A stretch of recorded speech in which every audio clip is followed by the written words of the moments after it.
Hoje é o quarto dia do evento, né? Nós já estamos no quarto dia, com mais de 2.000 pessoas, 2.000 acessos até então. Hoje vamos ter uma mesa maravilhosa aí sobre tecnologia, gestão médica e o faturamento. À tarde já tivemos uma mesa de auditoria também muito boa. Nós conseguimos extrair muita coisa interessante, inclusive para ampliar ideias sobre o próximo congresso, mais mesas sobre auditoria, e agradecer a todos os participantes aí da mesa. Agora vamos falar de uma coisa que está resolvendo muito. Na própria palestra de abertura, nós já falávamos da importância da tecnologia e não mais apenas um sistema central, mas vários sistemas, uso de BI, entre outras coisas interessantes, uso de tecnologia, como nos prontuários médicos. Então, hoje, como penúltimo dia, nós vamos ter o Lucas Massurrache, de moderador. Lucas é médico gestor, apaixonado por gestão, pós-graduado em gestão e também empreendedor, porque é dono de algumas clínicas. Lucas é que vai comandar essa mesa, aproveitar e fazer o marketing de amanhã. Amanhã à tarde teremos tabelas de operadoras e à noite com Sérgio Almeida no foco do cliente, que é o responsável por tudo isso da saúde, é o cliente. E amanhã vamos encerrar com o maior especialista em clientes do Brasil, que é Sérgio Almeida. Tá? Agradecer aí a todos os palestrantes que estão fazendo de uma forma voluntária, sem qualquer pagamento, para palestrarem nesse congresso. Obrigado, pessoal. Lucas, com você, meu irmão. Boa tarde a todos. Então, primeiramente, queria agradecer ao Muricy pela oportunidade de estar participando desse evento e parabenizar todos os palestrantes aí que têm conduzido todo o repertório de forma em excelência, tá? Estou aprendendo bastante nesse congresso. A gente vai, então, contar hoje com a Jéssica Heloísa, do Grupo OSP, o Marcelo Dias, da B3 Health Tech, e a Ivonete Bombosa e Valnei Willeman, do Hospital de Santa Catarina. Eu vou passar o cronograma para vocês, então. A gente vai começar com o tema de telemedicina e automação digital. Logo em seguida, vamos passar para o tema de prontuário eletrônico e, após isso, finalizar com modelo de gestão e faturamento com uso de BI. Tá? Eu queria deixar avisado que a gente vai estar de olho no nosso chat, então as perguntas e respostas serão feitas no final das 3 apresentações, mas vocês podem ir documentando isso no nosso chat, que no final a gente vai selecionar as perguntas e faremos para eles logo ao final das apresentações, então. Então, a gente vai começar com o tema da telemedicina e automação digital, com ele que é engenheiro eletrônico, mestre em administração, doutor em engenharia da computação e sistemas digitais e CEO da B3 Health Tech, ele que é o Marcelo Dias. Vou passar a palavra, então, Marcelo. Pode começar a sua apresentação para a gente. Muito bom. Boa tarde, pessoal. Inicialmente, eu quero agradecer a oportunidade, né? Agradecer ao Muricy pelo convite, ao Tiago, a você, Lucas, parabenizar por essa iniciativa, né? Que é um congresso que traz assuntos bastante importantes, relevantes para a área de saúde, né? Especialmente nesse momento que nós enfrentamos aí uma crise relacionada à Covid, que mudou muito as formas das empresas trabalharem, né, das pessoas se relacionarem e principalmente as empresas na área da saúde, né, os hospitais, as clínicas, enfim, tudo isso é algo que sofreu impacto aí com este momento único que a humanidade tem vivido, que é a pandemia, né? Eu vou compartilhar aqui, então, a minha apresentação. Falaremos hoje sobre o tema telemedicina e a automação digital, não é? Na B3 Health Tech, nós temos a nossa atuação focada em tecnologia aliada à saúde, né? Com esses focos principais de elevar receitas, reduzir custos, né? Melhorar processos e sempre trazer diferenciais tecnológicos para as instituições de saúde. Eu só vou contextualizar um pouco o que a gente faz para poder conversar com vocês sobre temas que são relevantes nesse momento, né? E como as instituições de saúde podem se beneficiar do uso da tecnologia para melhorar os seus processos e oferecer um melhor serviço para os seus pacientes. Tá? Muito bom.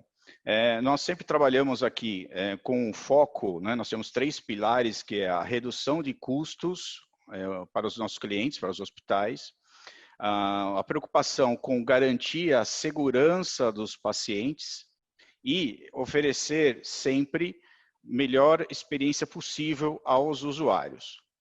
Nós temos atuação tanto na área de gestão, PEP, resultados de exames e uma série de tecnologias que eu vou mostrar para vocês daqui a pouco, que hoje estão disponíveis, né? Algumas vão parecer até que é uma coisa um pouco distante da realidade, mas eu faço questão até de mostrar que isso é uma realidade. Nós temos produtos que já estão em operação já há um certo tempo para poder oferecer uma experiência melhor para os nossos usuários, sendo que os pacientes são alguns desses usuários, né? Então, o que nós temos como ponto de partida é um cenário, né, bastante comum hoje. Esse slide eu costumo dizer que ele é um pouco premonitório, porque ele foi feito no final do ano passado, né? E eu só incluí a palavra aglomerações nesse slide, porque na realidade ele já trazia um monte de pacientes numa recepção de hospital, alguns até com máscara, né? Painéis de senha e essa aglomeração toda. Então, hoje, a gente não consegue pensar, né, ou imaginar um atendimento hospitalar ou numa clínica com esse tipo de aglomeração. Então, a grande novidade é que a gente tem tecnologia que pode ajudar a diminuir esse tipo de cenário e, ao mesmo tempo, trazer uma melhor experiência para os pacientes e reduzir custo para os hospitais e clínicas. A isso, esse conjunto de soluções, nós chamamos de jornada digital do paciente, né? Porque o termo jornada do paciente ele é bastante amplo, ele envolve todos os processos e interfaces que um paciente tem com instituições de saúde, que começam quando ele procura pelo seu profissional, pelo seu médico ou seu hospital, e termina quando ele obtém a cura da sua patologia ou o alívio das suas dores. Tá? Então, a jornada é algo bastante amplo. O que nós temos como contribuir dentro desse projeto, nós da área de tecnologia, em um conjunto de ferramentas que vão facilitar o acesso desse paciente a esses recursos e as instituições de saúde também melhorarem os seus processos. O que a gente chama de jornada digital do paciente, né, a parte que nos compete dessa jornada maior do paciente em busca da sua cura, se inicia com o agendamento do paciente, né? Do paciente quando agenda a sua consulta ou agenda o seu exame. Então, ele pode fazer isso de forma tradicional, por telefone, ligando para um call center, sendo atendido por uma operadora e buscando, através dela, um horário para fazer o seu procedimento, né, para agendar a sua consulta. Ou ele pode fazer isso de forma 100% autônoma, através de o que a gente chama de autoagendamento, que nada mais é do que o paciente acessar o site da instituição e buscar ele mesmo o horário para uma consulta, para um exame, e tendo toda a comodidade e a liberdade possível para poder escolher esse horário de acordo com a disponibilidade e a necessidade dele. Uma vez que o paciente faz o agendamento, né, o passo seguinte é nós confirmarmos, né, mandarmos lembretes para esse paciente, para que ele não esqueça do seu compromisso, da sua consulta, do seu exame, né, ou da sua cirurgia, e para isso, hoje, né, nós temos 3 canais à nossa disposição: e-mail, SMS e WhatsApp, né? O canal WhatsApp é o vencedor, é o campeão em termos de aderência, de preferência dos nossos usuários pacientes, né? As taxas de aderência passam de 90% através desse canal, é algo realmente bastante relevante. E através desses produtos, né, ou dessa fase da jornada, a gente presta um serviço para o paciente informando, lembrando do compromisso, né, que é nessa vida atribulada, é muito comum, né, ou não é incomum, o paciente esquecer da consulta, ele esperou semanas ou meses até pelo evento e acaba sendo engolido pelas atribulações do dia a dia e pode acabar esquecendo. Então, a tecnologia tem como ajudar o paciente a lembrar desse compromisso. Tá? Na sequência, nós hoje temos tecnologia para automatizar o check-in desse paciente na instituição, seja um check-in prévio através da internet, né, e seja um check-in presencial através de um totem, onde o paciente de verdade consegue informar a instituição que ele está presente, que ele chegou, né, e a partir daí algumas operações que estão ligadas ao processo de admissão do paciente podem ser implementadas de forma 100% automática. Né? E eu vou mostrar isso daqui a pouquinho para vocês. E após o atendimento, né, nós ainda temos como disponibilizar às instituições e aos pacientes a pesquisa de satisfação de forma automática, né, também integrado ao a todos os sistemas de gestão do hospital, e também, além disso, o acesso a resultados de exames online. Tá? Então, isso é mais uma ferramenta onde a tecnologia pode contribuir. Eu vou falar um pouquinho mais de cada uma dessas fases nos slides seguintes. Bom, o ponto de partida da jornada é o agendamento online, ou autoagendamento. Então, hoje existem várias tecnologias no mercado que permitem esse agendamento pelo próprio paciente, de tal forma que tanto a varredura dos horários, a exibição dos horários disponíveis para os agendamentos sejam feitas por um sistema e que o paciente, escolhendo um horário, tenha esse compromisso de verdade, né, concretizado dentro da agenda do sistema do hospital. Né? Então, a isso a gente chama de autoagendamento, ou seja, o paciente marcar sua própria consulta de ponta a ponta, sem a necessidade da intervenção de uma pessoa lá do lado do hospital, né, que vai então confirmar a disponibilidade daquele horário e agendar. Então, hoje existem tecnologias que conseguem implementar esse autoagendamento de forma completa. Né? Então, óbvio, está relacionado a isso, está mais autonomia para o paciente, maior comodidade, né? E uma redução de custo operacional para o hospital, além de permitir que o sistema de agendamento fique disponível 24 horas por dia, 7 dias por semana, abrindo, né, deixando a porta de entrada para pacientes muito maior e disponível. Um dos motivos, próximo passo da nossa jornada é a confirmação. Um dos principais motivos de esquecimento, de não comparecimento a uma consulta, a um exame, é esquecimento. Por isso que as soluções de confirmação, sejam elas automatizadas ou manuais, são a fonte principal de recursos para evitar a falta, evitar o no-show. Porque o no-show acontece quando o paciente não comparece e não avisa que ele não irá. Né? Porque se ele ligar ou se ele se comunicar com a instituição e dizendo que ele não vai, isso não é um no-show, ele avisou, né? E o hospital tem a possibilidade de alocar esse horário para outro paciente. Então, o que a gente busca com a confirmação é lembrar o paciente e obter essa resposta dele se ele vai vir ou não.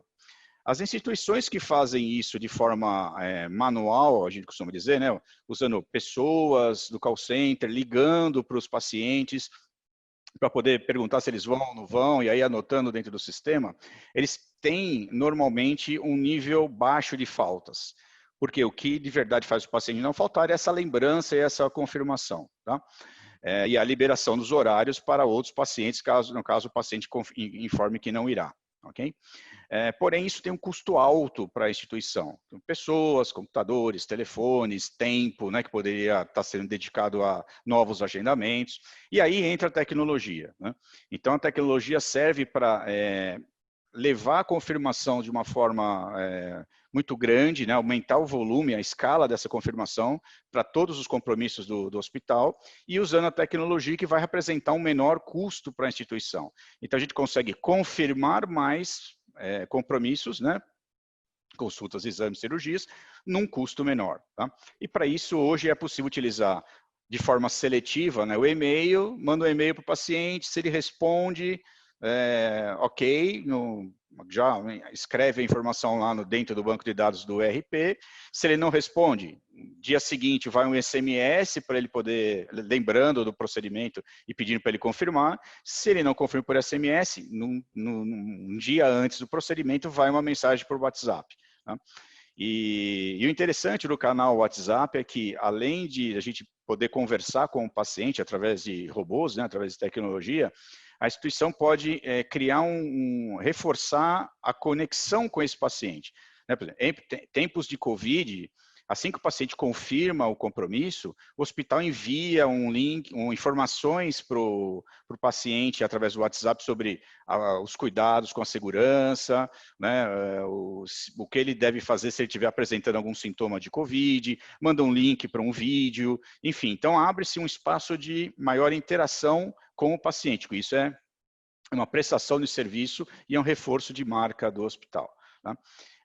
Uma das alternativas que nós temos hoje em termos de tecnologia é permitir até que o paciente remarque nesse momento da confirmação. Ele não vai comparecer, mas ele pode ter essa opção de remarcar sem ter que consumir lá uma ligação para um call center, aguardar a musiquinha, esperar ser atendido, encontrar um horário que nem sempre é o que ele preferiria. Enfim, tudo isso a gente consegue fazer de forma automática. E isso, como resultado, redução do no-show e diminuição do custo operacional em até 90% com a confirmação. É bastante significativo. Na sequência, aí entra a questão de confirmação, além do hospital poder fazer de forma manual, convencional, ligando para todos os pacientes, por mais que isso tenha um custo muito alto, né? Hoje existem alternativas de custo menor usando a tecnologia. Esse passo seguinte da jornada, que é o paciente atualizar os próprios dados cadastrais, isso já é menos comum hoje, apesar de termos tecnologia no mercado para fazer isso. Tá? Então, aqui na B3, a gente parte de um princípio que ninguém melhor do que o próprio paciente para preencher o próprio cadastro. Né? Então, através da tecnologia, uma vez que ele confirmou que ele vai comparecer na consulta, o sistema envia um link convidando-o para fazer o check-in antecipado, como nas operadoras de companhias aéreas, né? Então, lá um dia antes do voo, a companhia te manda uma mensagenzinha, lá um e-mail, um link no aplicativo, enfim, para que você faça o check-in antecipado para economizar tempo na hora que chegar no aeroporto. O mesmo conceito hoje nós temos na área de saúde através desse check-in web, né? Então, se o paciente fizer o check-in lá, preencher o cadastro, tirar foto dele online, verificar elegibilidade junto à operadora, se for um paciente de convênio, né? Isso o sistema é possível fazer hoje. Se ele completar todos esses passos bonitinho, ele recebe um QR Code, né? Que é a chave de identificação desse paciente para quando ele chegar no hospital ou na clínica para ser atendido no dia seguinte. Né? Então, ao fazer isso no conforto da casa dele, ou no escritório, no computador ou no celular, ele sabe que ele vai gastar menos tempo quando ele chegar no hospital no dia seguinte. E é isso que todo mundo busca hoje. Né? E mais, além dessa questão de poder economizar tempo, hoje há grande preocupação com o contato, né? O distanciamento social em vigor, então as pessoas não querem ou querem ter o mínimo de contato possível com outras pessoas, os hospitais também querem garantir esse distanciamento. Então, quanto menos tempo esperando em recepção, né, e quanto mais uso de tecnologia, melhor para a instituição e melhor ainda para o paciente, né? Agora, quando o paciente chega na recepção, aí entra em operação um outro componente do check-in, que é o check-in presencial. No check-in presencial, o paciente pode apresentar um QR Code que ele recebeu através do web check-in, e a partir daí o sistema já identificar que ele fez essa atualização cadastral, esses dados, obviamente, integração, todas essas etapas desses componentes de tecnologia são totalmente dependentes de integração com o sistema de gestão do hospital, né? Então, quando ele atualiza o cadastro, ele está atualizando o cadastro diretamente dentro do RP da instituição, para que quando o paciente chegar lá, todos os dados já estejam alimentados corretamente dentro do sistema, tá? Então, se ele já tiver o QR Code, ele já fez o cadastro prévio ou atualizou esse cadastro online, vai ganhar tempo, ou então ele pode fazer o check-in presencialmente mesmo, atualizar todos os cadastros, capturar foto, enfim, também no próprio terminal, né? Uma vez que o sistema percebe esse check-in, né, seja lá com o QR Code ou então no próprio totem, o passo seguinte é fazer a autorização online, né, do procedimento junto às operadoras, né, junto aos convênios, ou então o pagamento via cartão de crédito ou cartão de débito. Então veja que ele primeiro diz que ele chegou, se ele fez o check-in web, os dados ele já estão cadastrados. Se ele não fez o check-in web, ele faz o check-in no terminal, né? E aí, antes de entrar para ser atendido, o sistema vai fazer com que a parte burocrática e vital do processo de geração de guia, de autorização junto à operadora, ou de pagamento, se for um atendimento particular, seja feita também de forma automática através do próprio terminal, tá? Então, com base nisso, uma vez que o sistema gerou a guia e gerou a autorização, né, junto às operadoras, o paciente já está elegível para se encaminhar diretamente para a sala de espera do médico que vai atendê-lo. Por quê? Porque ele não vai precisar, o paciente passa na recepção para atualizar cadastro, para confirmar que ele está agendado, para atualizar o cadastro e para gerar os dados de faturamento, seja guia de atendimento por convênio ou particular e fazer o pagamento.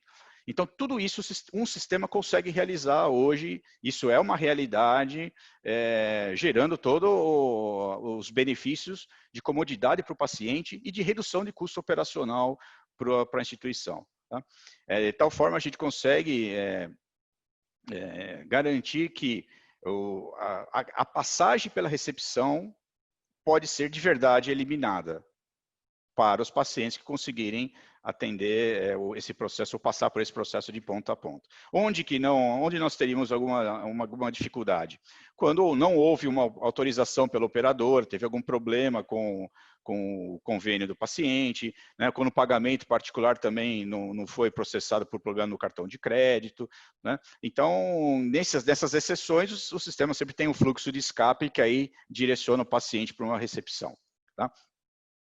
Mas num processo livre desses erros de terceiros, né, desses problemas de autorizações e tudo mais, a passagem pela recepção passa a ser dispensável, tá? Agora, aí você vai me dizer, poxa, Marcela, mas você quer acabar com o emprego das recepcionistas, com esse tipo de tecnologia, né? Na realidade, não, né? O que a gente faz é alocar essas pessoas em outros postos, em trabalhos que não são mecânicos, né? Não vai ficar preenchendo guias, né? Obtendo autorizações junto às operadoras, porque isso o sistema pode fazer hoje, né? E eu posso dizer que tem várias grandes operadoras com as quais esse tipo de conexão é realidade, né? Seja através de web services no padrão TIS, que todas as operadoras privadas são obrigadas a ter, ou então através de robôs, né, de a tecnologia a gente chama de RPA, né, Robotic Process Automation, para solicitar autorizações como se fossem usuários lá, recepcionistas, digitando informações no site da operadora. Então, tudo isso é uma realidade hoje e pode, de verdade, eliminar essa passagem pela recepção. E aí, ao mesmo tempo que a gente põe tecnologia para realizar esses trabalhos mecânicos repetitivos, né, a gente pode transferir esses recursos humanos para outras atividades dentro do outro hospital ou tirá-los de trás do balcão e trazê-los para frente do balcão, né, para atender melhor o paciente, para funcionar como um concierge para os pacientes que estão chegando com uma dor, né, com um problema de saúde e, portanto, um acolhimento nesse momento é muito positivo para o hospital e principalmente para o paciente. Tá? Então, a gente muda, humaniza, por incrível que pareça, né?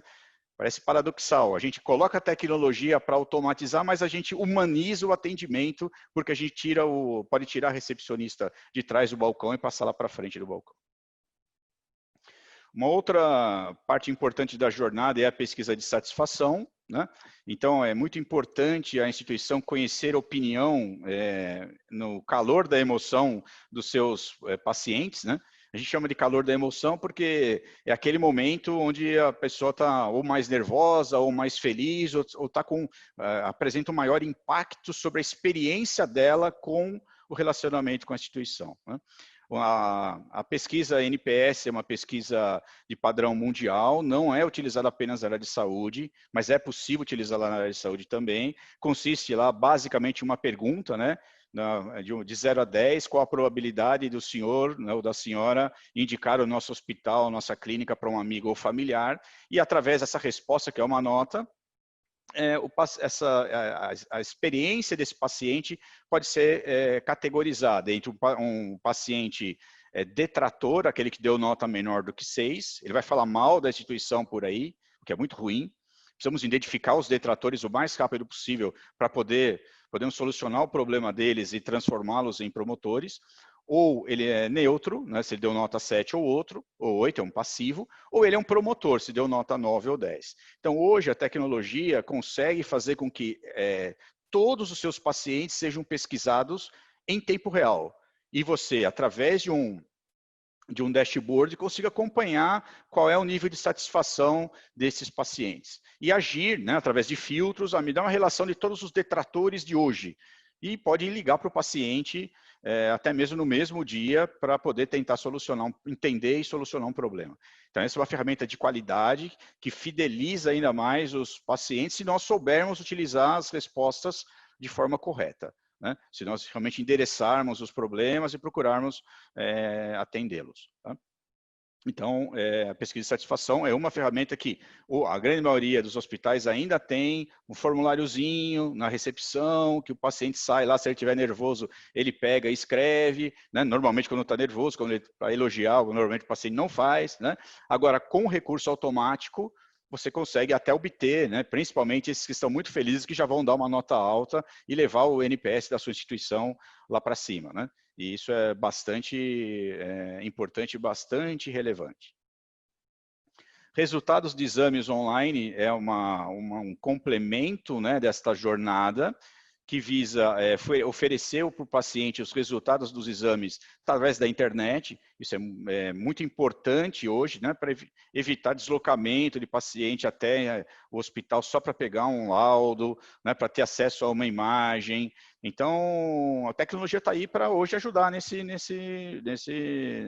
problema, né? Tanto para os médicos gerarem os laudos de onde eles estiverem, assim como os pacientes obterem esses resultados também de onde eles estiverem no dispositivo que eles preferirem, né? Computador, celular, enfim. Muito bom. E o advento da telemedicina, né? Telemedicina até o ano passado era uma conversa assim no meio de computação, na área de saúde, né? Os profissionais, as empresas querendo encontrar formas de viabilizar a telemedicina.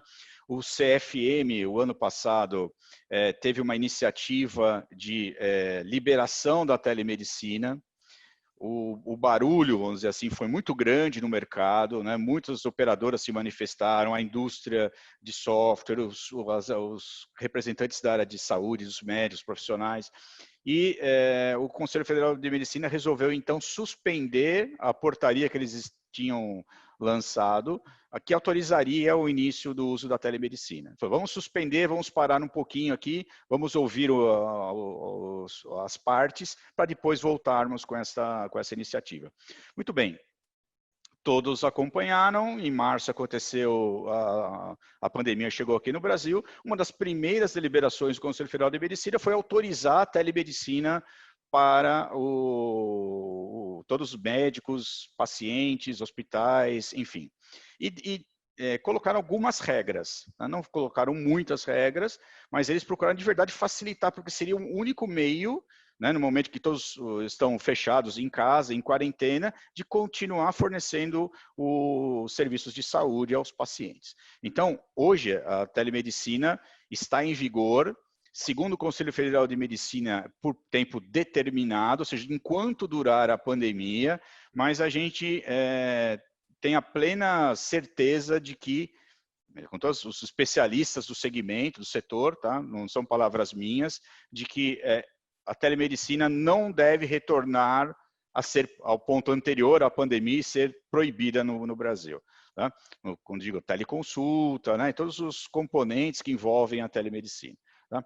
Então, quando surgiu a pandemia, nós fomos imediatamente acionados por alguns dos nossos clientes, pedindo ajuda em relação a como atender os pacientes nesse período de lockdown, né?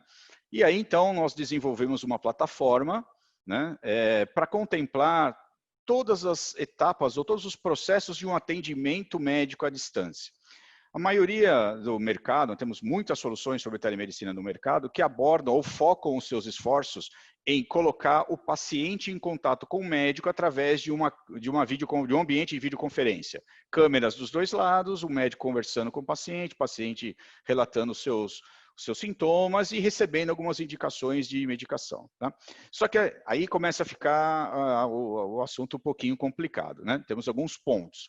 O primeiro ponto, né? Como a instituição vai receber pelo serviço prestado? Ou seja, como que nós vamos faturar isso para a operadora? Ou se for um atendimento particular, como que a gente vai receber o dinheiro, o pagamento do paciente? Tá?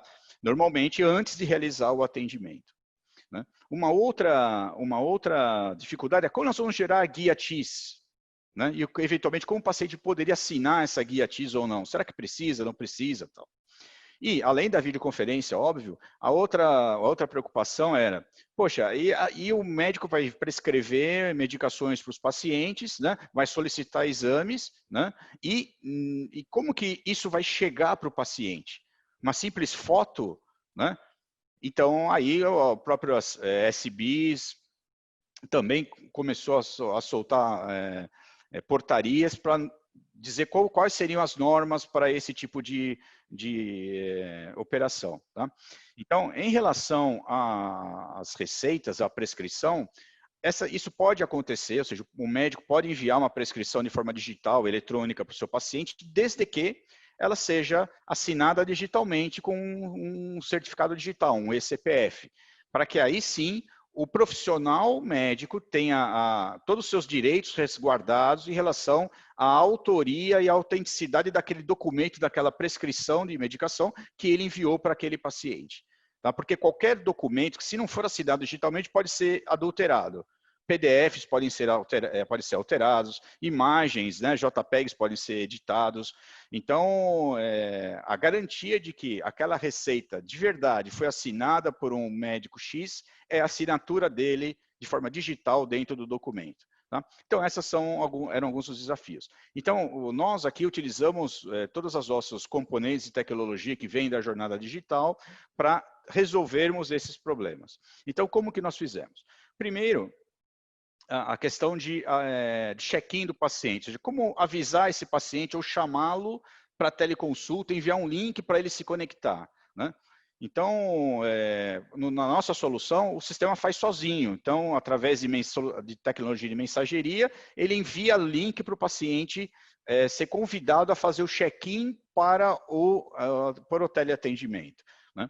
Então, novamente, reduzindo o custo operacional, evitando erros, porque é um sistema que vai, com base nos agendamentos, nas confirmações, ou vai enviar o convite para a pessoa certa, no canal certo, né? Uma vez que o paciente faz esse check-in, ele pode, no seu celular, aliás, o celular é o meio mais predominante, né, o dispositivo mais predominante para o uso da telemedicina, né? Então, o paciente recebe no celular um link para ele fazer o check-in, bater a foto dele, ou atualizar a foto, e autorizar o procedimento junto à operadora dele, de plano de saúde, ou pagar também através do celular, se for um atendimento particular, né? Tudo isso ele consegue fazer hoje com a tecnologia. Feito isso, se for um atendimento de convênio, nós conseguimos gerar guias TIS para o paciente assinar online, com um Canvas, assina com o dedo, né, ou com o Stylus Pen, para aqueles mais tecnológicos, e o sistema guarda isso num back-office para depois a instituição poder baixar, enviar para a operadora e tal. Apesar de que, para os atendimentos de telemedicina, a ANS se posicionou sobre a validade da pertinência da cobrança junto à operadora, né? Eu posso até depois compartilhar no site da nossa empresa, no blog, tem um post sobre isso, né? Se chama Telemedicina, Realidade ou Paliativo. Lá tem vários links com material que dão suporte a a validade desta operação, né? De tal forma que a instituição não precisa, de verdade, de gerar a guia e mandar para o hospital se for um teleatendimento, com assinatura, tá? Mas a gente também, pensando que as operadoras podem ter essa exigência, nós também disponibilizamos esse recurso. E, além da videoconferência com qualidade e segurança de padrão internacional, a plataforma também permite a assinatura digital de prescrições e qualquer documento que o médico precisar enviar para o paciente. E o sistema faz isso através do WhatsApp, que é um dos canais de mensageria que a gente domina, tá? Então, o paciente consegue pagar online, acessar uma sala de espera online, ser atendido online, receber a prescrição, a receita online e finalizar, então, o seu atendimento sem precisar ter o contato físico com o hospital. Tudo isso hoje é uma realidade, existem diversas plataformas de telemedicina hoje no Brasil, esse número tende a aumentar e é algo que tem que, de verdade, ser considerado de forma bastante consistente, né, por parte dos hospitais e clínicas. Meu tempo está se encerrando aqui, eu só quero, então, para finalizar mesmo, dizer que a jornada digital do paciente é algo com forte poder de redução de custo operacional e de melhoria da experiência do paciente. Todos nós, enquanto pacientes, que todos somos pacientes, né? Também, sejamos médicos ou engenheiros ou administradores, contadores, somos pacientes também, e nós somos bombardeados todo dia por muitas interfaces tecnológicas.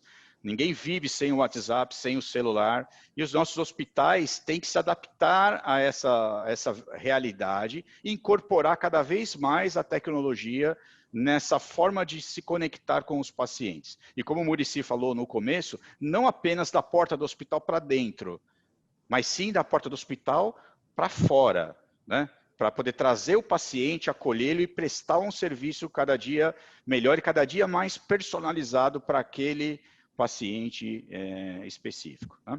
E a outra consideração para encerrar é que a telemedicina é de verdade uma realidade hoje, né? Eu uso um exemplo bastante simples. Para nós, a telemedicina era um bebê em gestação, era um embrião. Aí, de uma hora para outra, ele nasceu, né? Está aqui na nossa mão, está sendo embalado. E, de verdade, ele não vai voltar para a barriga da mãe.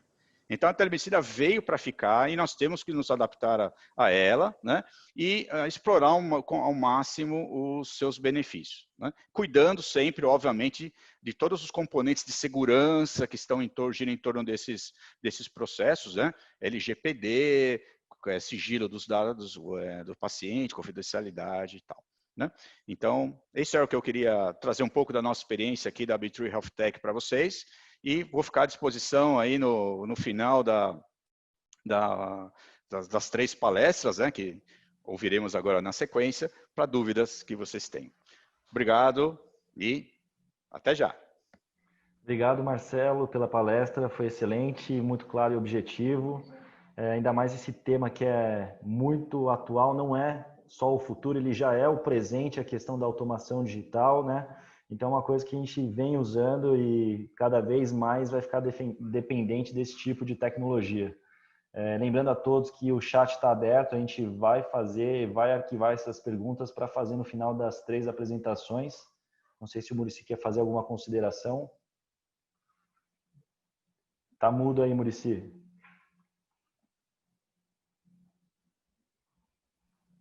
Queria só fazer uma consideração. Estamos acompanhando as perguntas.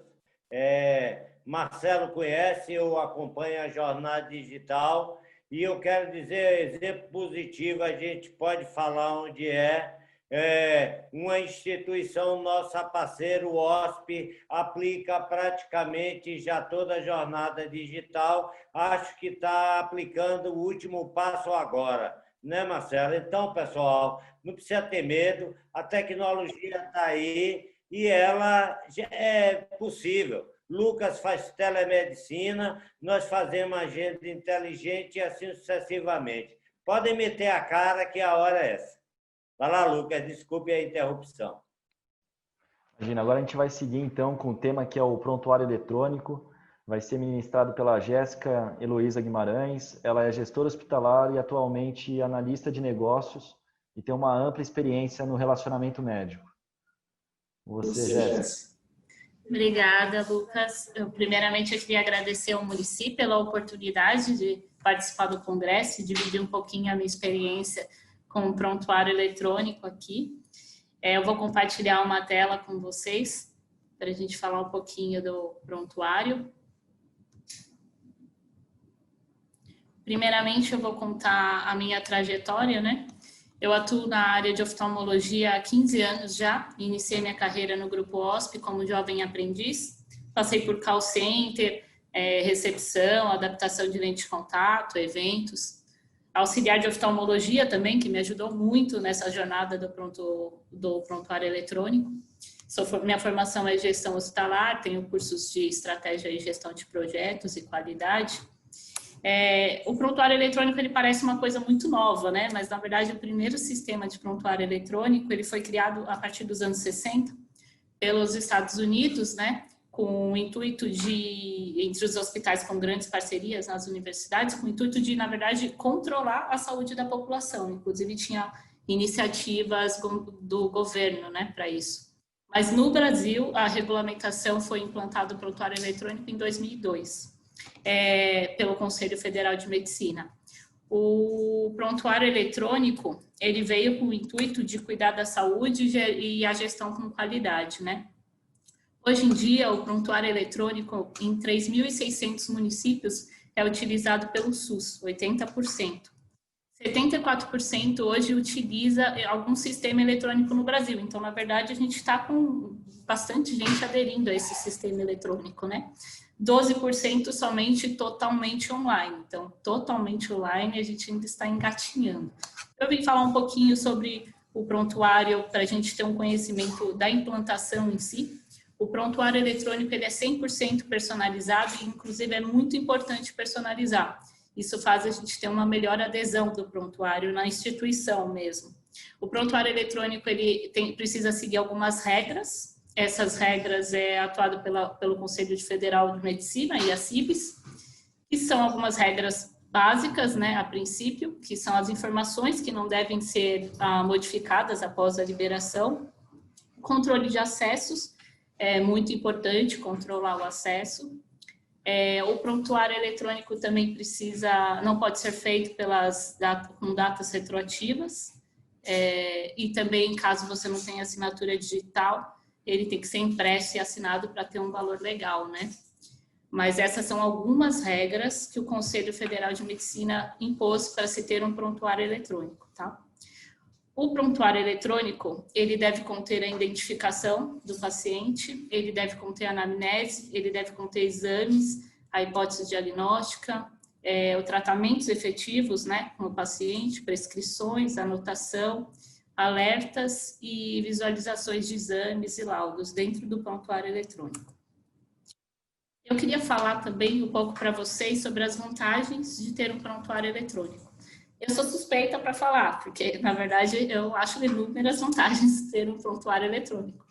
E ainda mais por ter participado da implantação na instituição que eu atuo. O prontuário eletrônico, a primeira vantagem é a identificação do paciente, que já carrega automático. Claro, deve ser atualizado, mas o fato de já carregar automático ajuda muito. A anamnese personalizado, que agrada muito os médicos, receitas, laudos, solicitações de exames, relatórios também, com justificativas personalizadas. Essas justificativas ajudam muito, porque, na verdade, a instituição pode colocar ali na justificativa exatamente o que o convênio pede, por exemplo. A gente induz o médico a colocar todas as informações que vai precisar para uma autorização. As receitas também começam a seguir um padrão da instituição. Então, tudo que é personalizado segue um padrão, tudo que é um padrão cria uma identidade da sua instituição. Então, é importante. Os exames também ficam salvos, eles facilitam o comparativo para os médicos. E quanto mais a gente personaliza, melhor para o médico, né? Além do fato de ter diagnósticos, né, do histórico definitivo também, a gente tem as pesquisas epidemiológicas. Quando você implanta um prontuário eletrônico, você permite também a gestão do seu hospital. Então, ali você começa a ter os dados de CID, então, quem frequenta mais, qual é a patologia que a gente atende mais. A gente tem tudo para conseguir fazer uma melhor gestão de qualidade. Então, também tem as prescrições de medicações que a gente padroniza. Então, a gente até facilita um pouco para o médico, já deixa super padronizado, ele coloca somente quantos dias ele quer que o paciente utilize aquela medicação, por quanto tempo, quais os horários, quantos dias, dá para padronizar isso. E para o médico facilita muito.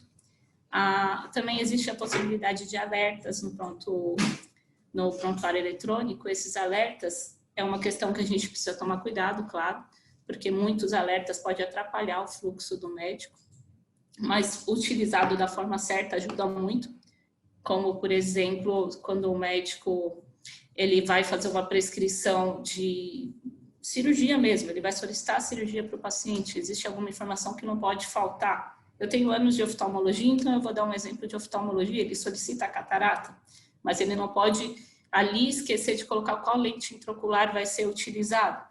Então, esse alerta para mim é importante, ele vai estar lá, além de alertas de alergia, né? O paciente teve alguma alergia à medicação aplicada, esse alerta ajuda também. E institucionais também. A gente fala muito de prontuário eletrônico, mas também facilita muito para o médico os laudos prontos, né? Quando existe laudos padronizados dentro do hospital, esses laudos, ele ajuda, além de ajudar a seguir o padrão, todo padrão é a identidade da instituição, o laudo ajuda o médico a facilitar no tempo, e às vezes ser entregue no ato para o paciente. Então, tudo isso é de se pensar. Quando você pensa em padronizar o prontuário eletrônico, você tem que passar um tempo ali com o médico, né, para conseguir fazer uma melhor adesão desse prontuário. A gente fala bastante também de prontuário eletrônico, mas existe o perioperatório, que é o prontuário dentro do centro cirúrgico, que também nos permite padronizar.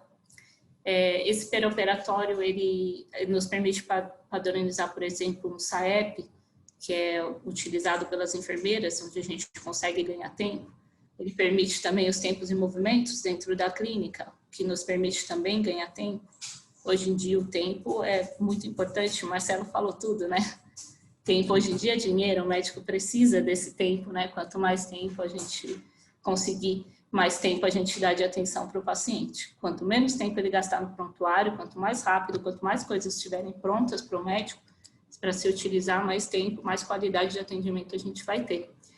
A padronização da instituição é a marca da instituição, então hoje em dia, se outros lugares pegam um laudo bem padronizado, ele vai saber de onde veio, então isso é muito legal.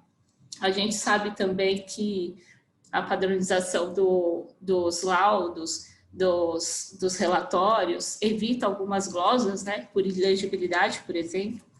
é importante padronizar isso.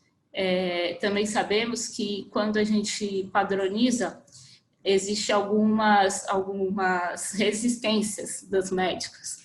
É muito importante quando a gente sente essa resistência dos médicos, e vão existir, porque toda mudança tem a sua resistência. É muito importante que a gente tenha um bom relacionamento com o médico. Então, até a minha dica para vocês de todo o relacionamento, toda vez antes de instalar o prontuário eletrônico, você faça todo o mapeamento, busque um médico que tem mais resistência para ter esse prontuário eletrônico. Eu mesmo tive exemplos disso, então quando eu tive médicos que teve resistência ao prontuário eletrônico, a primeira coisa que eu fiz é buscar o que ele gostaria dentro do prontuário, o que facilitaria para ele ter dentro do prontuário eletrônico, né? Então isso traz o médico para perto. Quando você traz o médico para perto, a adesão fica mais fácil. Quando ele percebe que tudo está sendo criado para facilitar o tempo dele, a adesão fica mais fácil. Utilizar também os funcionários de dentro da instituição, que têm grandes conhecimentos, trazer para perto também ajuda. Mapear bem a instituição, saber que tipos de laudos que a instituição precisa, que utiliza, relatórios prévios, até relatório para INSS, utiliza muito, a gente começa a padronizar. Isso tudo agrega muito, traz o médico para perto da gente, porque ele percebe o quanto é mais fácil a gente ter esse prontuário totalmente automatizado, né? Hoje em dia também a gente tem, dentro desse prontuário, existem as regras que precisam ser seguidas, mas também existem outras gestões que a gente pode instalar, que é a qualidade, o protocolo da instituição de tratamento, tudo cabe dentro do prontuário eletrônico, né? A gente precisa lembrar também que o prontuário eletrônico, o resto está vindo aí, né? Que é o Registro Eletrônico de Saúde, e que daqui a pouco os pacientes vão ter acesso a esse prontuário, e que precisa ter o padrão, que precisa ter toda a segurança. E falando em RES, a gente precisa também, quando a gente busca instalar um prontuário eletrônico na instituição, saber se tem o certificado da SBIS, que o Marcelo até citou.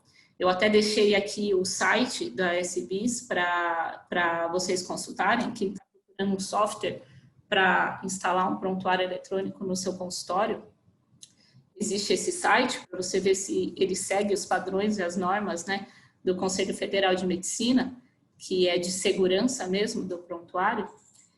Também existe o certificado digital, porque todo mundo sabe que quando você tem um prontuário eletrônico e atende, é necessário ter um certificado digital, mas se você não tem, lógico, tem a sua valia, só ser impresso, carimbado e assinado, mas hoje em dia estamos caminhando muito para o certificado digital, a telemedicina está aí, não deixa a gente mentir sobre isso. A minha dica sobre o prontuário eletrônico é essa: a gente precisa sempre seguir tudo que o médico precisa, sendo muito bem mapeado, porque quando você mapeia bem uma instituição, você consegue uma melhor adesão do prontuário eletrônico. Ela precisa saber que você não está impondo uma tecnologia, então você está agregando para o médico. Além do fato de todo o espaço que a gente perdia arquivando as coisas, a gente consegue transformar em mais consultórios, né? Quando um prontuário é 100% implantado, ele permite que a gente faça uma gestão da nossa unidade, a gente começa a conhecer o que a gente precisa, qual que é o nosso público-alvo, né? Ele permite que, com todas as informações lá, a gente consegue conhecer a nossa instituição. Então, qual patologia eu atendo mais? Qual é a idade dos pacientes que eu atendo mais? Tudo isso, quando é informado eletronicamente, é mais fácil de se conhecer a instituição. Então, eu acho que eu sou super a favor do prontuário eletrônico, acho que já deu para perceber. Eu gosto muito, eu gostei, foi uma experiência incrível implantar o prontuário eletrônico, né? Além de ter agregado muito em conhecer a instituição que eu trabalho. Então, o que eu preciso falar para vocês é para aderirem ao prontuário eletrônico, porque é a melhor coisa que existe, e deixar o meu contato também, se vocês quiserem trocar experiências sobre implantação de prontuário eletrônico, que eu fico à disposição de vocês. a minha dica é sempre o relacionamento estar muito próximo dos enfermeiros, dos médicos, dos anestesistas, que é quem poderia causar, às vezes, alguma resistência, porque sempre foi no papel, né? A gente está vindo engatinhando aí, mas a proximidade é conhecer a instituição, é trazer quem conhece a instituição do seu lado, porque é essas pessoas que vão te ajudar a implantar um prontuário eletrônico bem implantado, porque quando é bem implantado, você percebe a reação do médico, é um alívio, nossa, esse relatório tem pronto, putz, que bom. Ou então, nossa, esse laudo aqui já está no padrão, só preencher o que falta. Então, essa é a reação que a gente espera quando a gente implanta um prontuário eletrônico.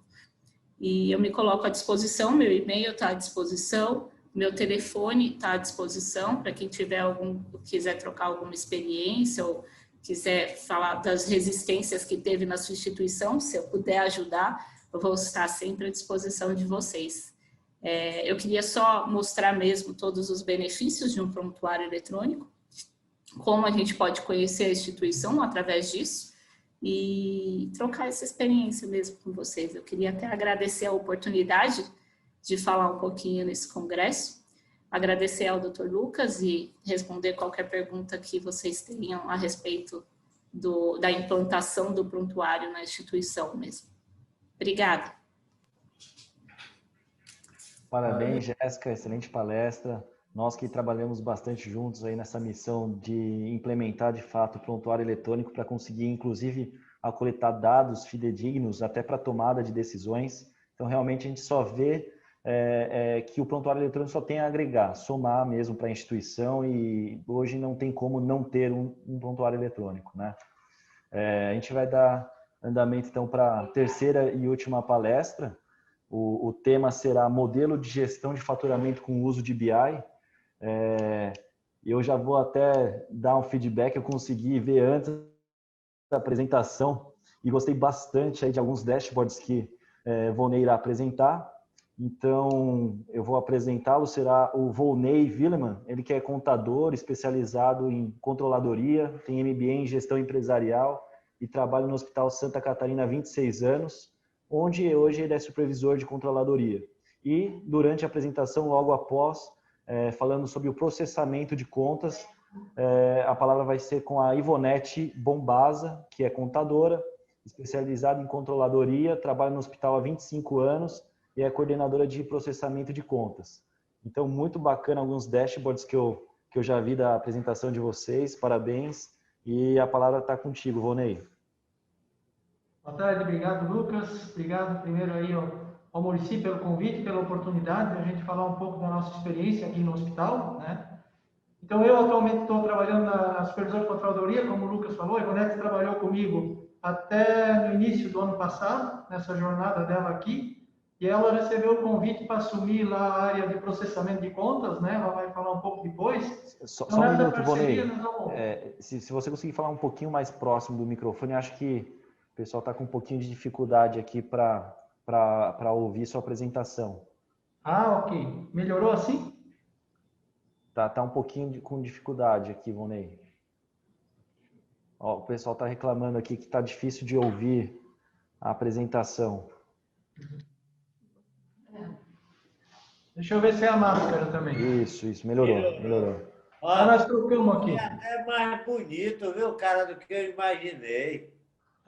Como a gente está em dois aqui, mas aí a gente se protege. Obrigado. Obrigado.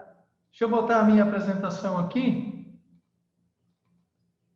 Aí a gente vai falando. Então, a nossa proposta aqui é a gente falar um pouco dessa parceria que tem, né? Eu, como controladoria hoje, a Ivonete, que tem conhecimento dessa área, trabalhou muitos anos comigo aqui, e aí foi convidada com um desafio para assumir a área de processamento de contas. Então, o meu papel na área financeira, sou usuário da informação que ela gera, dos processos dela, né? E da importância disso para garantir a sustentabilidade financeira da instituição, né? Então, controladoria, vou só apresentar um pouco o Hospital Santa Catarina de Blumenau, né? A missão, alguns números só do hospital, para quem não conhece, né? Que tem conhecimento do que a gente está falando. O hospital tem mais de 1.000 colaboradores, 405 médicos, 152 leitos de internação, 130 de UTI, entre adulto e pediátrico, foco em alta complexidade, né? Hospital acreditado JCI, ONA nível 3, e aí trazendo um pouco nossa controladoria, né? Nosso papel é disponibilizar informação de qualidade num tempo hábil para a tomada de decisão dos diferentes usuários. Com isso, a gente tem que ter um sistema aí bem gerido, bem garantido, para que se consiga ter isso e consiga principalmente ter a sustentabilidade financeira da instituição, garantir o funcionamento da instituição no seu dia a dia, né?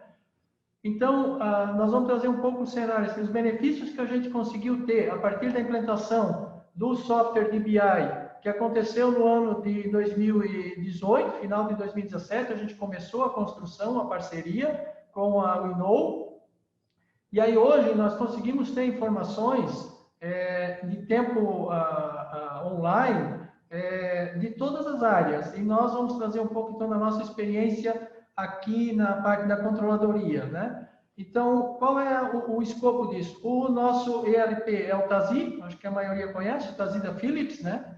O hospital foi pioneiro no uso, no desenvolvimento do TASI, através de uma parceria ainda antes de ser Philips, aqui dentro do hospital, e aí depois a Philips comprou esses direitos. Então, nós conseguimos garantir o equilíbrio financeiro da instituição, está tudo focado em cima de informações de qualidade. Para que isso? Em decisões de investimento e de capital, de custo, redução de custo em cima disso, em cima das informações que são geradas dentro do ERP e aí alimentadas e disponibilizadas para os diferentes usuários de uma forma automatizada, né? De uma forma muito mais prática. A própria prevenção de risco, olhando aqui no lado financeiro, que é da minha área, mas se usa isso em outras áreas também. Nós temos aqui um dashboard de resumo de fluxo de caixa, então assim, eu tenho um limite operacional para trabalhar. Quando eu tenho lá acúmulo de contas ou não, e isso aí vai tendo impacto no fluxo de caixa da instituição no dia a dia, eu consigo visualizando isso aqui, por exemplo, é um dashboard que os superintendentes recebem diariamente por e-mail, pronto, ele só abre o e-mail dele, ele pode receber em mobile também, no aplicativo, né? Ele vai acessar lá, ele não precisa dar comando nenhum, ele vê, bom, no meu cenário de fluxo de caixa, nos próximos 60 dias, nós trabalhamos com uma visão de 60 dias que nós chamamos de curto prazo, onde ele é atualizado dinamicamente todo dia, à medida que vai gerando contas, gerando títulos a pagar, gerando protocolos, dando entrada de nota fiscal, registrando ordens de compra, ele vai atualizando esse fluxo de caixa. E aí eu consigo visualizar o patamar em que eu estou trabalhando e dentro de uma margem de segurança para se ter, não haver aí desencontros para frente, né? Então, os benefícios alcançados com essa implantação do BI, que facilitou muito o nosso dia a dia aí, né? Disponibilidade das informações em tempo real, né? De forma dinâmica. Ele não tem necessidade de acessar um sistema, de botar parâmetros, de botar alguma coisa assim.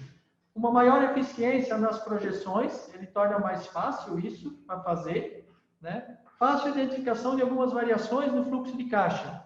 O que é isso? Quando ele trabalha, o fluxo de caixa está dentro do TASI.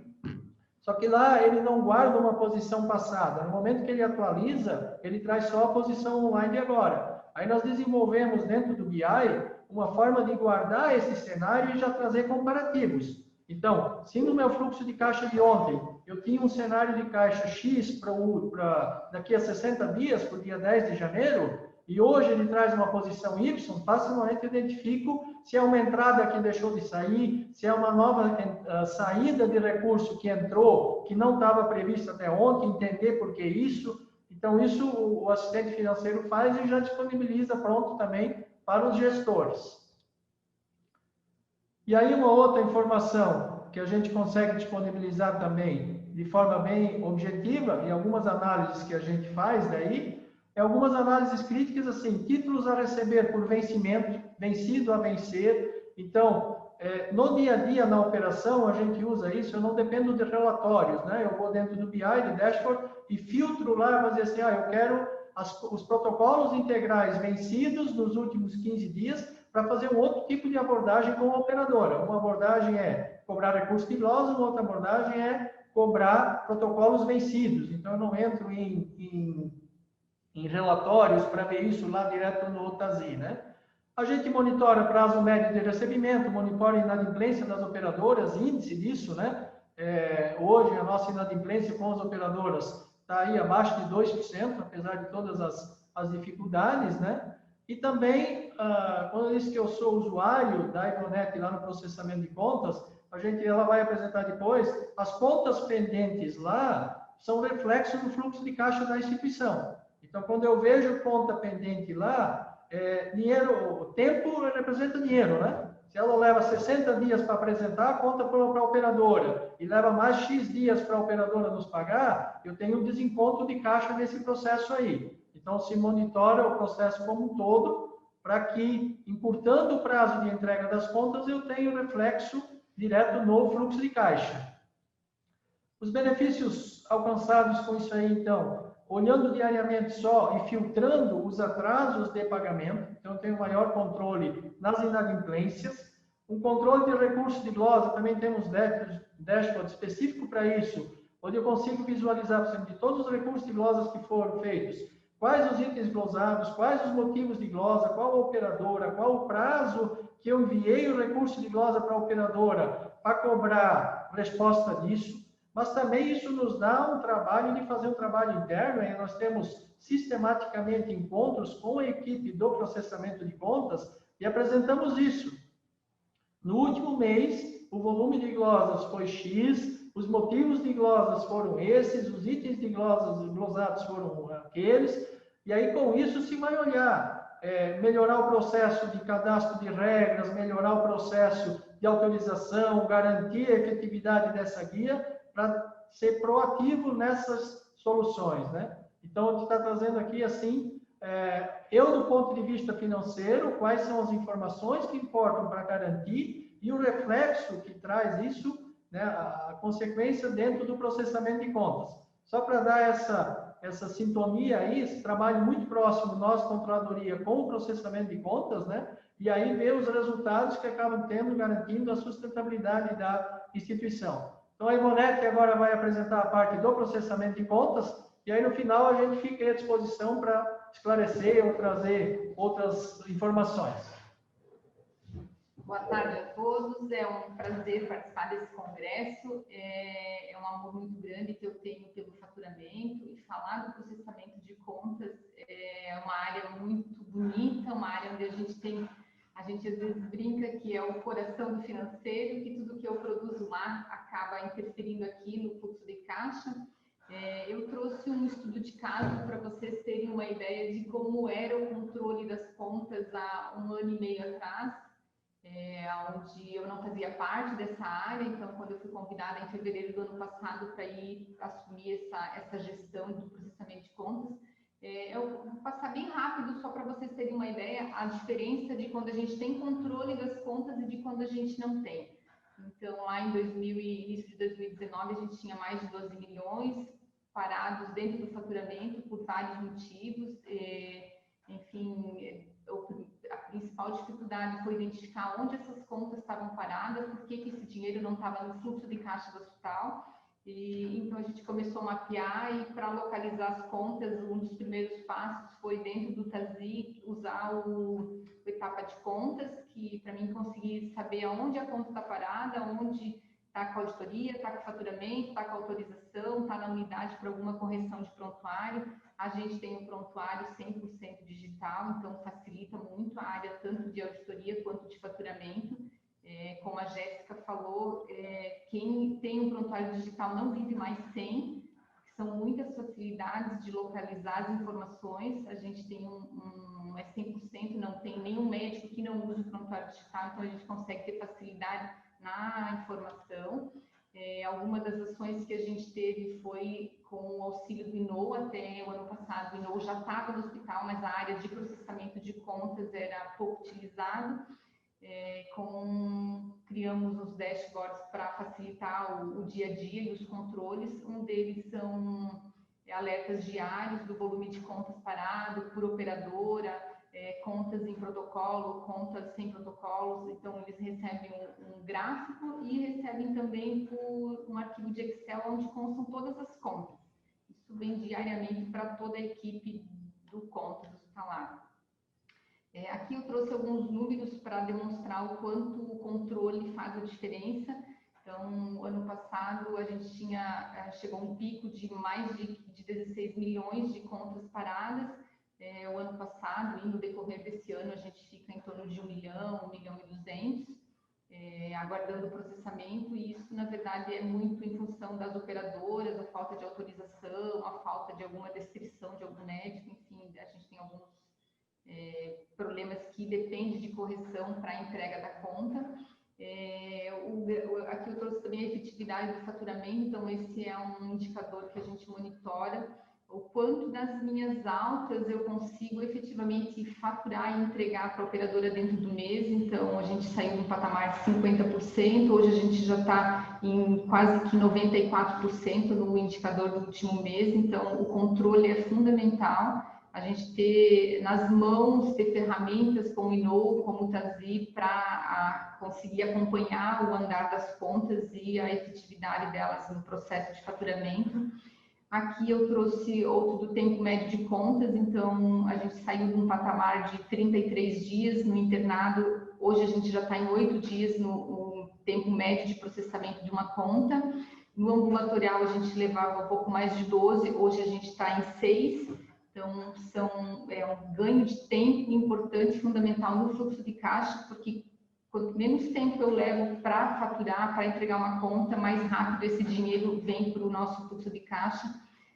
A gente também tem a contabilização do pré-faturamento, então as contas que não estão faturadas ou que o paciente ainda está internado, isso é contabilizado pelo setor, pela controladoria. Então, o quanto a gente chegou a um patamar de termos 18, 19 milhões em pré-faturamento, hoje a gente está em torno de 1 milhão, tem meses que 2 milhões, depende muito também do paciente internado, mas é fundamental a gente processar as contas num curto período de tempo.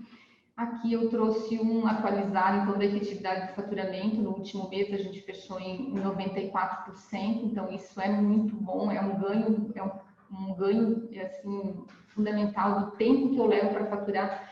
94% das altas eu entrego dentro do período para as operadoras, então isso reverte no meu fluxo de caixa, no meu financeiro.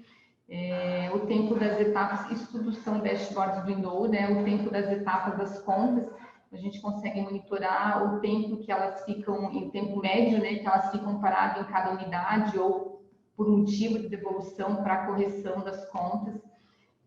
O controle também das execuções manuais, o que a gente tem de execuções de atendimento de lote de prescrição, de atendimento de prescrição, de execução de prescrição e o quanto também são lançamento manual pela auditoria. Hoje é um número muito pequeno, 1% de lançamento manual, o restante é tudo que já vem direto do prontuário, da execução do atendimento da prescrição. Evolução aqui do acompanhamento, a equipe tem acesso a acompanhar o faturamento e quanto a gente está, em que número a gente quer chegar, eles acompanham comigo a nossa meta do mês, então isso são números que todos têm acesso e conseguem nos garantir a busca pelo número. Um panorama geral de faturamento, então a gente consegue aqui ter a quantidade de contas e aonde essas contas estão paradas ou qual é o nosso tempo médio de faturamento da conta. Aqui também a gente tem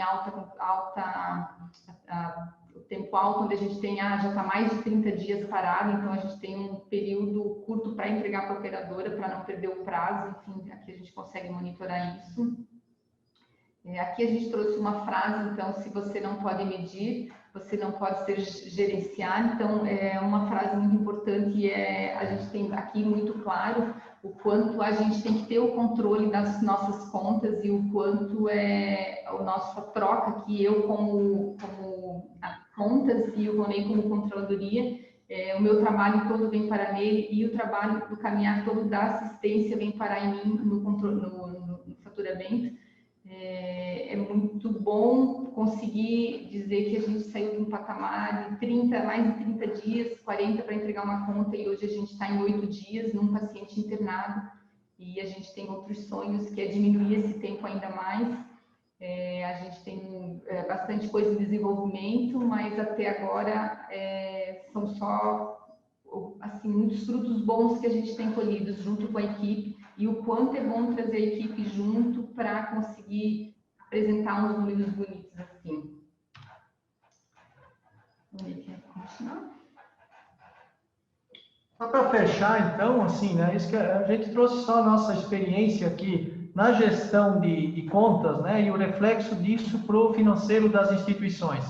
Então, claro, tudo isso está linkado a se ter, primeiro, as ferramentas que a gente precisa hoje em dia, né? Se falou aí em prontuário eletrônico, falou todas as outras ferramentas, o sistema da jornada do paciente, tudo está a tecnologia por trás disso aí, que é o nosso tema aqui das palestras, né? Mas ter a ferramenta, ok, e aí mais importante é você conseguir trazer as pessoas para junto de você, abraçar essa ideia, fazer. Então, quando a Ivonete aceitou o desafio de assumir a área de processamento de contas, quando ela saiu, e tinha a visão de dentro da controladoria, e aí a gente foi usar de fato as ferramentas que tinha, né? E aí o Inô nos ajudou muito nisso, a ferramenta do BI, porque assim, se automatizou muitas coisas, você criou controles, você criou ferramentas, você criou indicadores.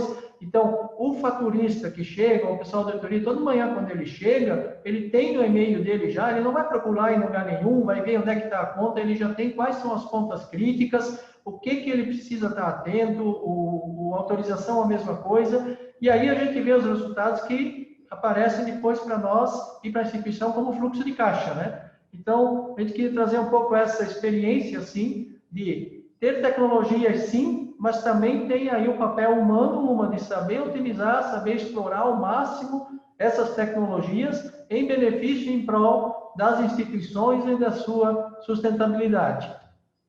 Então, fica também o nosso contato aí à disposição, né? A gente fica disponível para esclarecer, para ajudar, para tirar dúvidas, e também se alguém quiser falar de algum ponto específico, está o nosso contato aí disponível para quem quiser. É isso, obrigado, Lucas.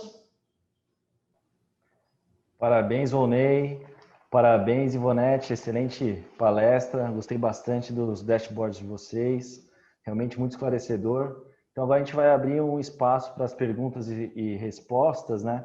A primeira vai para o Marcelo Dias, então logo no começo da sua apresentação, Marcelo, o Tarcísio ele questionou, né? Ele tá tendo dificuldades com a aderência do autoatendimento, né? Então a pergunta mais é se você tem alguma dica para aumentar essa aderência.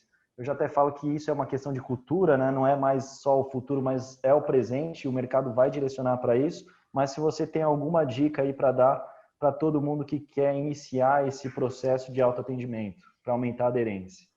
Legal. É uma pergunta realmente muito boa. Eu diria que o fator-chave para nós incentivarmos esse aumento da aderência, né, é nos comunicarmos melhor e de forma intensiva com os nossos pacientes. Então, todos os nossos clientes que obtêm as melhores taxas de retorno, né, em autoagendamento, em sistemas de pesquisa, de confirmação, eles também se utilizam de campanhas, né, de comunicação, banners nas recepções, folders, e-mail marketing, para dizer, gravações na URA, né? Uma coisa que incentiva muito, aumenta muito a aderência de autoagendamento, é o paciente ser informado que esse canal está à disposição e esse canal ser de verdade um agendamento em tempo real, onde o paciente consiga agendar e na mesma hora saber que aquele horário já está devidamente alocado para ele, e não aguardar em 24 horas que alguém entre em contato com ele de volta, tá? Então, eu diria, ser de verdade um autoagendamento com concretização em tempo real e uma comunicação massiva para os pacientes, para que eles saibam que esse recurso está sempre à disposição. Perfeito, obrigado, Marcelo. Agora, para a Jéssica e Luísa, tivemos uma pergunta aqui bastante importante também. Como é que foi a adaptação dos médicos ao prontuário eletrônico inicialmente? Quais são os maiores desafios? E qual que é a dica que você dá para quem quer começar a implementar o prontuário eletrônico? Doutor Lucas, na verdade, a gente teve resistência, claro, né? Porque eles estavam adaptados a fazer à mão.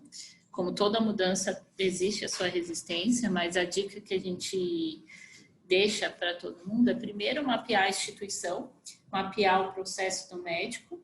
É super importante para você conseguir agradar o médico, você precisa mapear para facilitar para o médico e facilitar para a instituição, então um bom mapeamento. E o suporte, eu acho que foi o fundamental, assim, quando eu consegui mapear tudo, como eu já conhecia também a instituição em que eu implantei, quando eu consegui mapear exatamente todos os processos do médico, exatamente todos os relatórios que ele precisava fazer e o que facilitaria para ele. O estilo para se ter um padrão da instituição. Quando eu consegui tudo isso, o principal foi dar um suporte, me colocar sempre à disposição para o médico, e eu faço isso até hoje. O suporte é principal para a gente conseguir uma boa adaptação ao prontuário, estar disponível. Treinamento ajuda muito. Então, quando você vai implantar um prontuário eletrônico, além de dar suporte, você tem que treiná-los. E é isso, é facilitar o dia a dia, otimização de tempo do médico com o suporte e treinamento, não tem como a combinação do prontuário eletrônico dar errado. Perfeito, Jéssica, obrigado. Agora... Deixa eu fazer aqui só interferência com Jéssica. Vai lá, Muricy. Parabéns, viu, Jéssica? Você barbariza, orgulho. Obrigada. Coisa importante você colocar é como lidar com tanta rotatividade de médico. Porque a maioria das nossas instituições, eu treino um grupo de médicos, amanhã já entrou outro e tal. Como eu conheço seu trabalho, sei que você implantou o prontuário 100%. Como é que você faz com essa rotatividade imensa de médicos? A rotatividade realmente é imensa. É o que eu continuo afirmando, é treinamento. O relacionamento é muito importante com o médico, né? Então, quando você se coloca à disposição do médico e dá o suporte para ele, logo você já cria um laço com ele, e você buscar entender o que ele precisa também, entender um pouco da subespecialidade dele, te ajuda também a criar esse laço. A rotatividade é muito grande de médicos sempre, e precisa ser treinado. Então, eu acho assim, como a gente já está totalmente online, o treinamento também fica mais fácil, porque você também pode fazer online, né? E aí, quando você treinando ele online e acompanhando, às vezes, por ser online, você consegue até acompanhar o atendimento dele no primeiro instante, para ver o desempenho dele, onde ele tem mais dúvida, onde não. Então, é treinamento. Tem que treinar. Ainda mais com rotatividade grande. Tem que treinar. Sempre treinar. Perfeito, Jéssica. Agora para o Volney. É o seguinte, Volney, deu para perceber o ganho expressivo que você teve a partir do momento que você começou a monitorar com o sistema de BI, tá? Foi muito grande mesmo. E a pergunta é, qual que foi o custo aí no processo para isso acontecer? Você teve que aumentar pessoas? Como é que foi isso? Pai Bonetti aqui, ela que conduziu essa mudança aí. Não, a gente não teve aumento de quadro de funcionários. O que a gente teve, sim, foi uma reestruturação da equipe, redefinindo funções, redefinindo atividades. Isso foi fundamental para que a gente conseguisse ter uma evolução lá dentro. A gente, claro, teve um custo de hora extra no início para conseguir colocar em dia o volume de contas, mas nos dias atuais, a gente, com a equipe, até a equipe, na verdade, depois da pandemia, a gente conseguiu reduzir o número da equipe e dar conta no horário normal de trabalho. Então, eu acho que o grande ganho foi realmente o controle da informação, o controle das contas. E nisso, o Inô nos auxiliou muito, porque eu saber aonde a conta estava, eu saber de quem cobrava, eu saber quantos dias ela volta para uma unidade para correção e demora, isso auxilia, a gente tem ganho de produtividade, né? Então, custo real a gente não teve nenhum, nem de estrutura e nem de funcionário. Perfeito, Ivonete. Muricy quer fazer alguma consideração, alguma pergunta, Não, alguma... eu sou louco por BI, eu e você e os meninos. Então a gente só baba quando vê mais dado, mais informação e aquela certeza de que boas decisões, eu acho que ela foi muito feliz. Eu digo sempre, eu não sabia nem que essa frase era de Peter Drucker, tá? Eu falo assim, quem não mede não gerencia. A minha frase foi um pouquinho diferente, nem sabia que eu tinha roubado lá do Papa da administração. Já estava assinando Muricy, né, Muricy? Já estava pensando. Perfeito. A gente tem mais alguma pergunta no chat? Parece que a gente já abordou todas as perguntas que foram tidas aqui.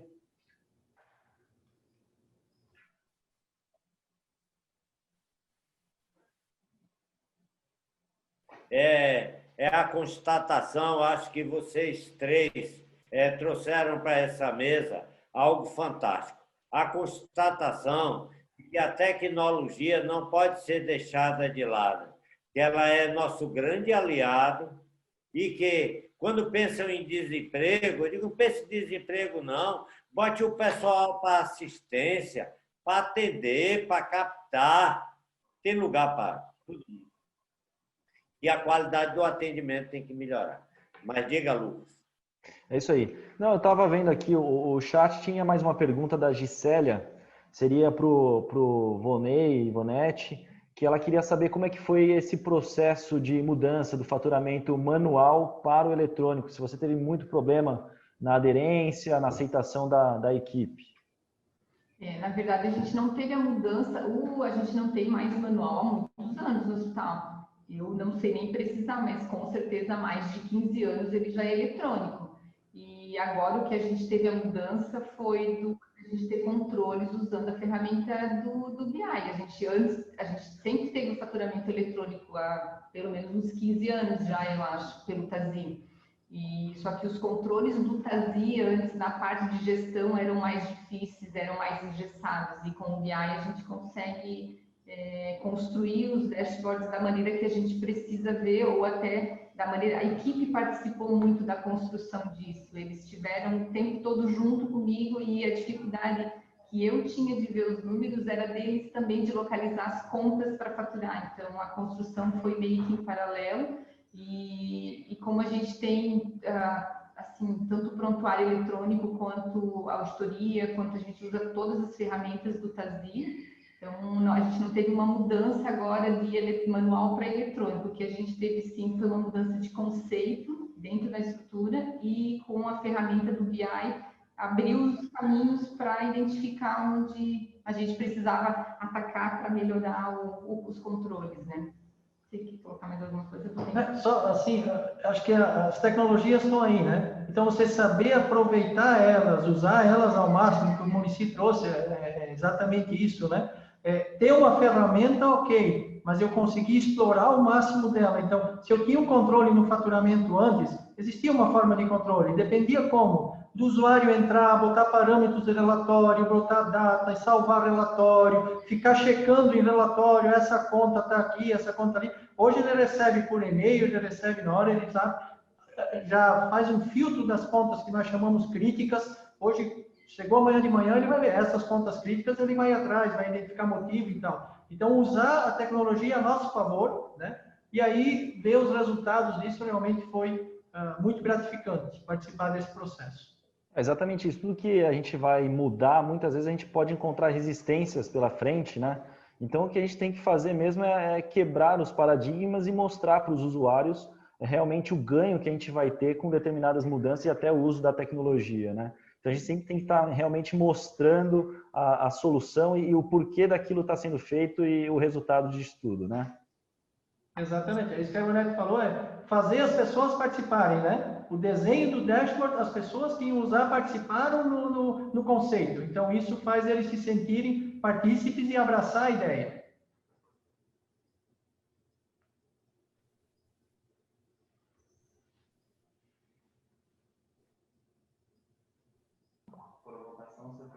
Olha, Muricy, não estou vendo mais nenhuma pergunta aqui no chat. Eu quero só fazer, antes de passar a palavra para você fazer, eu quero agradecer a mesa maravilhosa. Já conheço Jéssica, já trabalhamos juntos, conheço o Marcelo, temos um projeto tocando. Volney, eu gostei muito dessa dupla aí, vocês nos impressionaram muito e a gente gostou demais de vocês dois. Espero que estejam também no próximo congresso. Amanhã nós teremos o quinto dia de congresso. Amanhã é um dia também muito bom. Tabelas da saúde suplementar, vamos às 14 horas, com o Tarcísio Bezerra, não é Becerra, que vai estar moderando. Vamos ter uma apresentação de uma auditora master, que eu sou fã, Glória Jane, que vai falar de CBHPM. Vamos ter a Débora Soares, da gestão de OPME, falando tabela de OPME, e uma farmacêutica, coordenadora da Santa Casa de Misericórdia, Lisete Vitorino, falando de gestão de MatMed. Aqui onde está o dinheiro de hospital, é gestão de MatMed, com certeza já tem BI para isso também.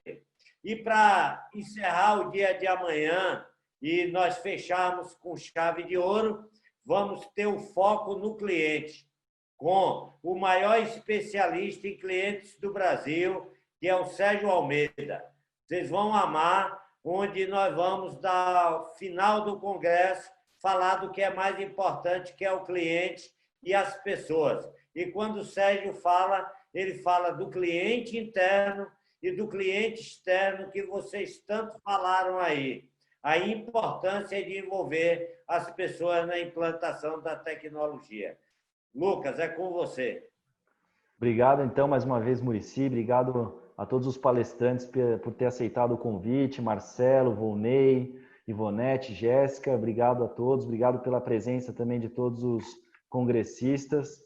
E parabéns, Muricy, mais uma vez pelo congresso, que realmente só tem agregado, tenho aprendido bastante em todas elas, altíssimo nível, e não vejo a hora de ter até mesmo a segunda edição. Obrigado.